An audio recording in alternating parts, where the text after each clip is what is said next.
இன்றைக்கி நம்ம பார்க்க போகிற ரெசிபி என்னன்னு பார்த்தீங்கன்னா, ராஜஸ்தான் சத்து அல்வா. இதுக்கு செய்ய தேவையான பொருட்கள் என்னன்னு பார்த்தீங்கன்னா, கடலை மாவு அரை கப்பு, கோதுமை மாவு அரை கப்பு, சர்க்கரை 1 கப்பு, சுக்குத்தூள் 1/4 டீஸ்பூன், நெய் 1/4 கப்பு, முந்திரி 5, பாதாம் 5.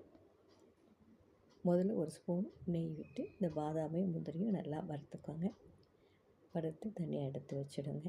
அதுலேயே ஜலித்த கடலை மாவையும் கோதுமை மாவையும் நல்லா ஜலித்து எடுத்து அந்த கடாயிலே போட்டு நல்லா சிறு தீயில் வச்சு நல்லா வறுங்க.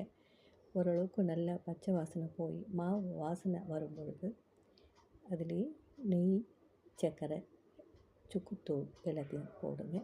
போட்டு நல்லா கிளறி விடுங்க. அப்போ தான் கட்டி முட்டி இல்லாமல் நல்லா கிளறி விடுங்க.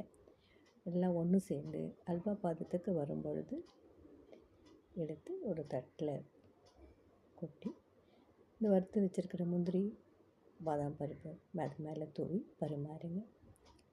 இதுவே ராஜஸ்தான் சத்து அல்வா செய்கிற முறையாகும். செய்து பார்த்துட்டு உங்கள் ஃபீட்பேக் எனக்கு சொல்லுங்கள். மீண்டும் ஒரு நல்ல ரெசிபியில் சந்திக்கலாம். தேங்க்யூ.